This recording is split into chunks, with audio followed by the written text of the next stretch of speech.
Conexão Unicinos. Apoio Monjoá. We give you fashion to be yourself.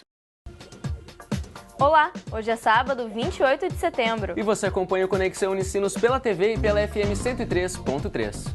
Consumo de suplementos alimentares. No programa de hoje, você confere um bate-papo sobre os riscos envolvidos no uso desses produtos. Você fica por dentro também dos destaques da agenda cultural. Tem shows, estreias do cinema, apresentações de teatro e muito mais. E ainda, vamos relembrar os assuntos que passaram pelo Conexão nessa semana. Eu sou Gabriela Clemente. Eu sou o Daniel Grudzinski. O Conexão Unicinos está começando agora. Fique com a gente.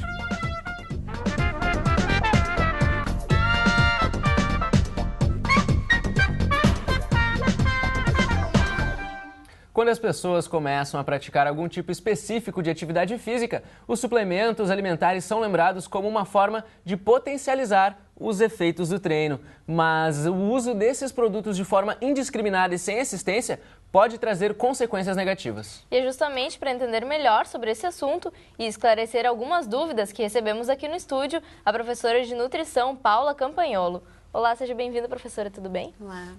Bom, professora, para a gente começar o nosso assunto aqui, para que seria recomendado o uso de suplementos alimentares? Bom, existem diversos tipos de suplementos alimentares, né? Por isso que é tão importante a orientação e esclarecimento. A gente não consegue falar assim, ter uma resposta para todos eles, tá? Mas em um geral, o que a gente tem hoje de recomendação da Sociedade Brasileira de Medicina do Esporte é que todas as pessoas que fazem exercício físico, mas que não têm como objetivo a competição, o alto rendimento, conseguiriam, né, de uma forma geral, adquirir todos os nutrientes necessários via alimentação. Então, os suplementos eles seriam em casos mais específicos e aí teriam que ser melhor avaliados, né? E, professor, existe algum risco do consumo indiscriminado desses suplementos? Tem um tipo de suplemento, por exemplo, que são os nutrientes que nós estamos acostumados a encontrar nos alimentos, né? Carboidrato, proteína, lipídio, que a população conhece, e que eles só estão em outro formato, em formato de gel, em formato de pó, em formato de líquido. Então, isso eles podem sim compor a alimentação, porque esse formato diferente ele vai facilitar, né? Dependendo do local onde a pessoa está, ou se ela está usando durante um exercício, né? Mais fácil do que comer o alimento. Então, a gente pode compor nesse sentido.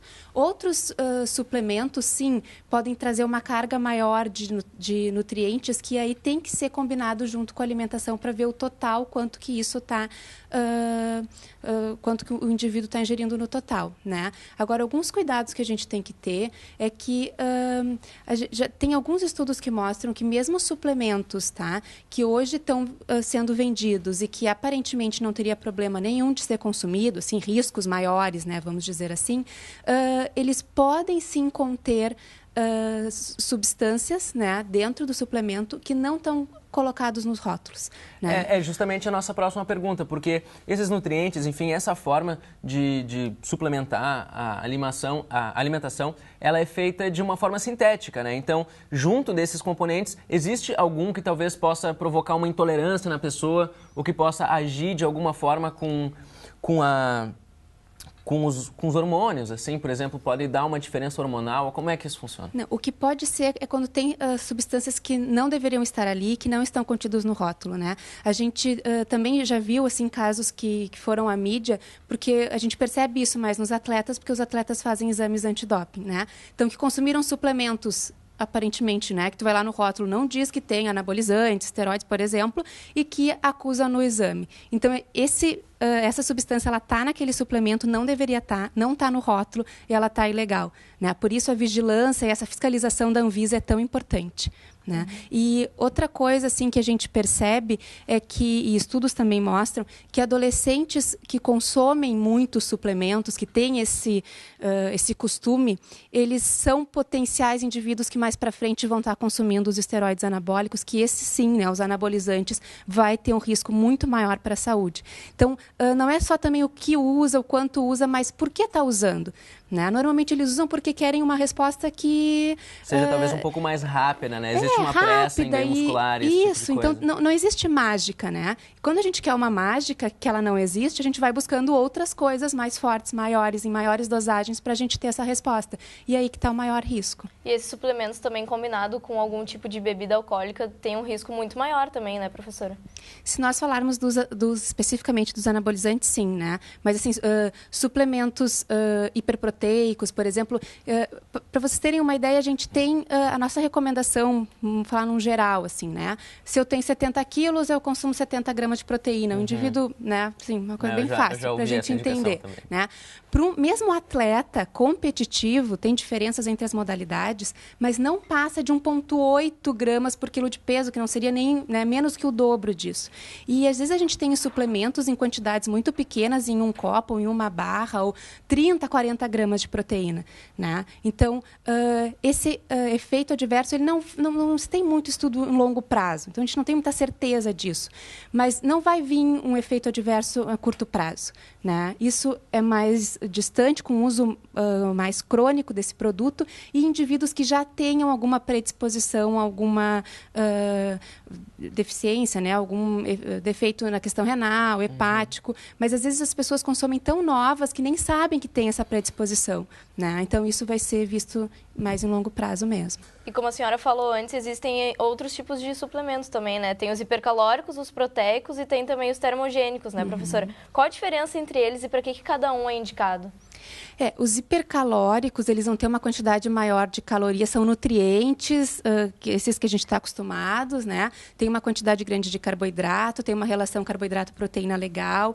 Eles podem ser usados, que acontece dependendo do volume de treinamento, a gente pode ter uma necessidade maior de calorias, que às vezes a gente precisaria comer um volume muito grande de alimentos. Então ele ajuda num pós-treino, por exemplo, para quem está fazendo um treinamento de força muscular, né? Sei lá, termina a academia às 6 horas, só vai conseguir chegar em casa e comer lá às 8 horas. É um espaço muito grande de tempo para iniciar a recuperação. Então, algumas estratégias a gente consegue usar. Os termogênicos, eles já têm a função de aumentar o gasto energético, né? E aí a gente também são muito usados para perda de peso, enfim. E esses sim podem ter um risco maior se a pessoa tem alguma propensão a alguma questão cardíaca, né? Alguma doença cardíaca, enfim. Então, isso tem que cuidar um pouco mais. Esses são mais... tem que ter mais cautela. Mas ao mesmo tempo... ser usados. Mas ao mesmo tempo em que a gente usa suplementos, a gente tem que ter atenção de que a dieta é tão importante quanto ou ainda mais importante que isso, né? Como é que a gente pode se balancear a relação de dieta com o suplemento que seja indicado para a pessoa? Por isso que a gente não deve acreditar numa recomendação que vem assim, você deve consumir tal coisa, que nem para medicamento, né? Então, essa recomendação ela tem que ter vindo depois de uma avaliação da dieta como um todo. Porque o exercício, quando a gente faz um plano alimentar para um indivíduo que não faz exercício, a gente considera o valor de calorias e nutrientes para o dia todo, claro, faz uma divisão durante o dia. Mas o indivíduo que faz exercício, a gente tem que considerar muito a questão da refeição pré-exercício, do pós-exercício, dependendo do exercício também durante, né? Então, não é só um suplemento que eu vou tomar depois do exercício ou que vai funcionar, ou que vai melhorar o meu rendimento, né? Então, eu tenho que considerar o todo. Se eu não consumo uma quantidade de calorias no dia adequado, não adianta eu dar uma super carga proteica depois do exercício, não vai adiantar de nada, porque eu estou fazendo balanço energético negativo e eu vou, inclusive, diminuir de peso, ao invés, eu estou querendo, né, um anabolismo, um aumento de massa muscular. Então, tem que ser avaliado no conjunto, senão é importante ter um conjunto para que tu consiga também atingir o objetivo que tu está buscando, né? Eu acho que isso também é o principal. Acho que são passos, assim, né? Um treinamento adequado, prescrito por um educador físico, de acordo com o objetivo que tu tens, a dieta, né, organizada como um todo e olhando especificamente os períodos próximos ao treino, e se necessário, em casos específicos, a gente pode, bem orientado, usar alguns tipos de suplementos. E para a gente encerrar, professora, qual é a diferença de um complemento e de um suplemento? Na verdade, o que a gente tem hoje, a legislação da Anvisa hoje, para o que a gente chama de suplementos, são alimentos para atletas, né? Eles na legislação não está como suplemento mais, porque existe uma confusão, porque a gente tem até os suplementos polivitamínicos, com vitaminas e minerais. Então, hoje o suplemento meio que virou para tudo, assim, né? Então, eles até chamam de alimentos para atletas porque não existe essa recomendação para indivíduos não atletas, não seria necessário. A gente pode usar em casos muito específicos, né?